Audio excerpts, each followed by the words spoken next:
உள்ள வந்து கல் சிலை தானுங்க. தானா உற்பத்தியாகி வந்ததுங்களாம் இந்த சாமி. எங்க தாத்தா கூட்ட வச்சிருந்தா இந்த ஆலமரமேங்களாம. சும்மா நிழல் இல்லாம இருக்குது சாமிக்கு அப்படின்னு இந்த ஆலமரம் வச்சது. இந்த மாலை கோயில் ஒரு அவசியம் என்னன்னா, இந்த பொங்கல் விழாவில் வந்து இந்த பசுமாட்டுக்கு இதை வச்சு சாமி கும்பிட்டு போனா ஒரு நூற்றுக்கணக்கான மாடு பெருகு. ஒரு கண்ணுக்குட்டி வாங்கினோம்னா அதை வச்சு பெருகு. 6 விதமான சிலை இருக்குது. உள்ள கிருஷ்ணர் மாடு மேய்க்கிறாரு, உள்ளாங்குழல் ஊதிட்டு இருக்கிறாரு.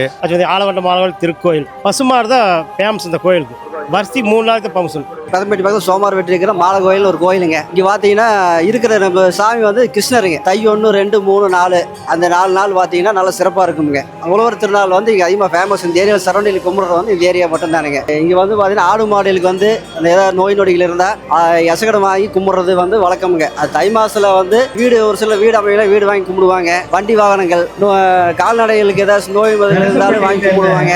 மெயினாக வந்து பாலும் பச்சை வெண்ணெயும் தானுங்க இந்த சாமிக்கு உசந்தது. மாசத்துல வந்து ஒரு பூசாரி கரெக்டா 12 மாசத்துக்கு 12 பூசாரி போட்டிருக்கிறாங்க. பூசை நடந்துட்டே இருக்கு 30 நாளும். நாளைக்கு வந்து உரம்பைக்கு வருங்க, சலகருது கூப்பிடுவாங்க, தேவராட்ட ஆடுவாங்க. நேரத்துக்கு மேல வந்தீங்கன்னா சலகருது பயங்கரமா வருங்க. வருஷத்துல 3 நாள் நல்ல வித்தியாசமா இருக்கும். இன்னைக்கு நைட்ல இருந்து நாளைக்கு 4ஆண்டுக்கு சரியான நோம்பிங்க. பூராமே கோயம்புத்தூர்ல இருந்து, திருப்பூர்ல இருந்து, திண்டுக்கல்ல இருந்து சாமி கும்பிடுவாங்க.